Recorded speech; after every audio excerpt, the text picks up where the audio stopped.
Here's the chain guide. It's the MRP.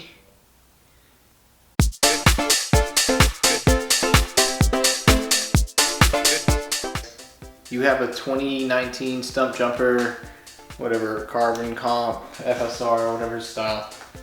I've been looking for a freaking chain guide, bash guard to go on this because it's got the 2-prong setup versus the 3. And I bought one to put on here. It said it was the right spec and it wasn't, so I had to return it and get something else. So I just want to show you which one I got, and it fit, and I hope it works and it doesn't have any clearance issues once I put it on. So let's get to it. First things first, I noticed that, obviously I've got to take the cranks off and the chain ring. So in order to do that, this is like a hollow, I guess they call it a hollow cast or some kind of hollow crank setup for the Shimano's. I've got the SLXs on here.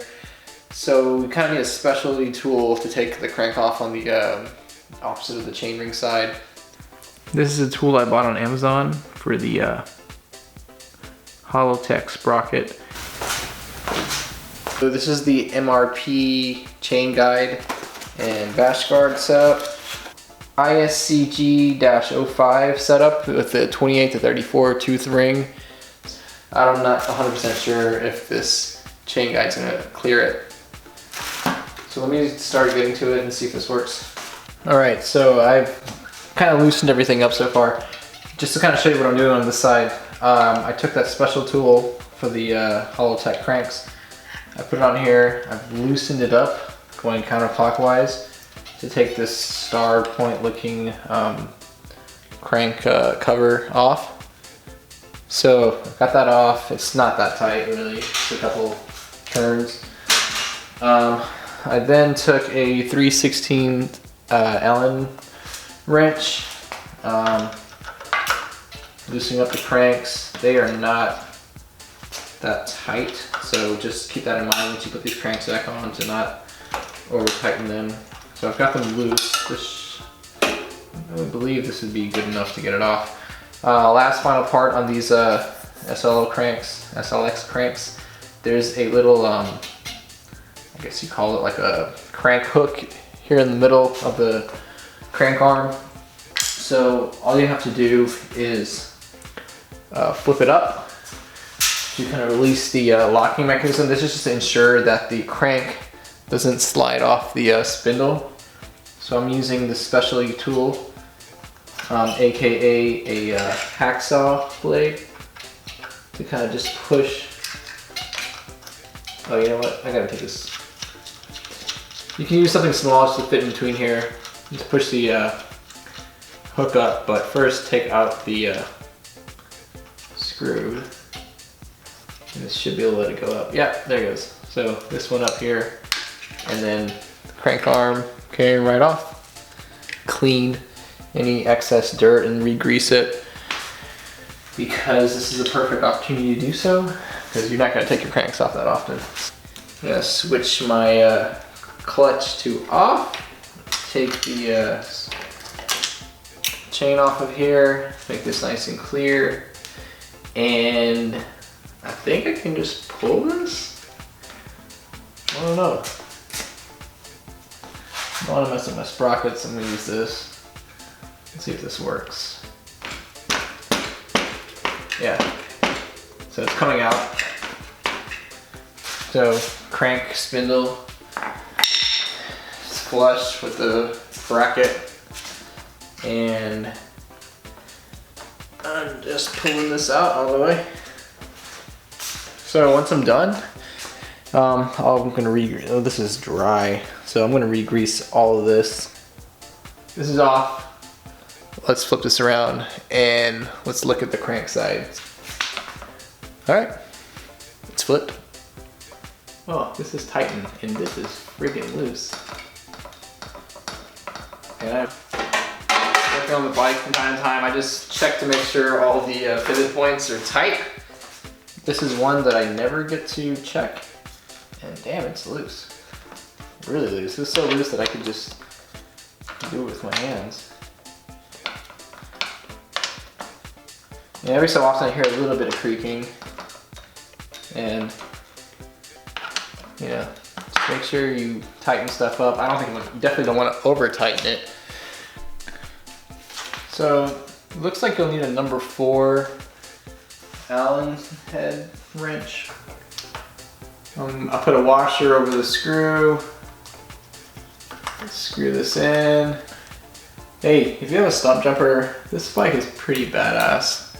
You know, it's kind of a mid-range travel bike, 140 on the rear, 150 in the front.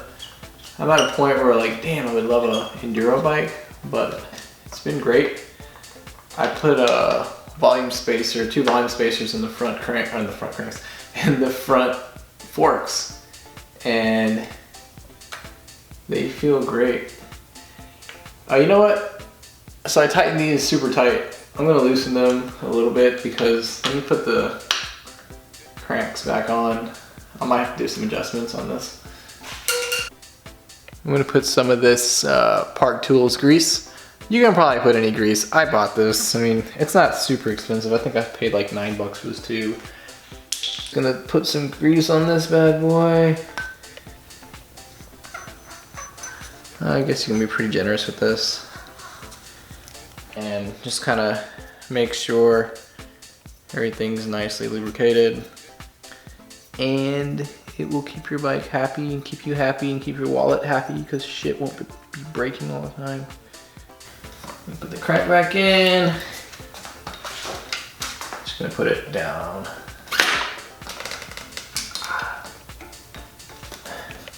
Up the chain guide. Let me put this rocket in all the way. Okay, it's in all the way. Put the chain guide back on. 32 tooth ring. So I'll put it at the 32 level. You know what? I need to put my chain back on too. Alright, it's a learning process. Sprocket's on, which is fine. Sprocket's butted up against the bottom bracket, but this chain guide is hitting this upper chain guide is hitting the ring. So I guess let me put some, take this back off and maybe put some washers behind the chain bash guard. I'm back. So I took everything back off and there are these like really thick washers that go on the back. So you put the really thick washers on first, bash guard, ring, and then, you know, a washer in the Allen screw. And then once I did that, just put the chain back on really quick and it looks like everything lines up good. It's quiet, it's not rubbing against anything. This is perfect, this is ready to go. I can probably adjust this a little bit. I think this is good right here. A little loose so I can tighten it up and, you know, kind of call it a day.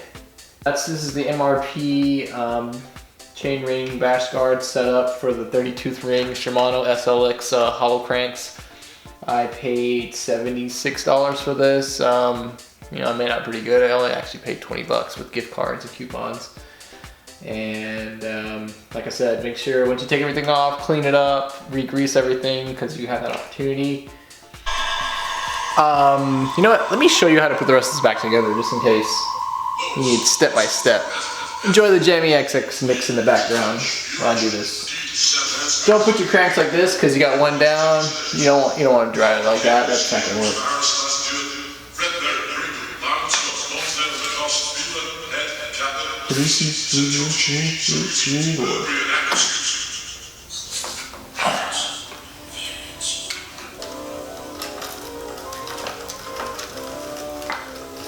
It's nice, I don't know.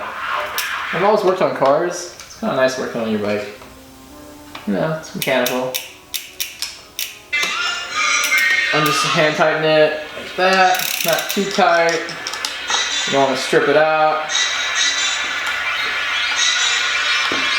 Tighten this one back up. Put the screw cap back on. I guess it's called a dust cap protector. Just Righty tighty. I think that's it. Let me test it out. It sounds like it's going okay so far.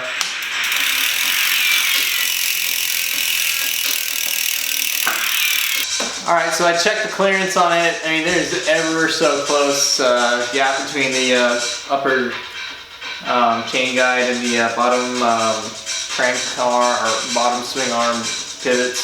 So I mean, it's fitting perfectly, no noise. I don't need to shave anything down. So go with this one if you're trying to look for a chain guide bash guard for your Stumpjumper, because I don't know, I do like a day of research to freaking figure out which one was working, and I ordered the wrong one, it didn't work. It was really frustrating because this doesn't have that 3 screw setup, it's only 2. So go with this one if you're planning on putting one on yours if it doesn't have one already. Alright, let's go ride.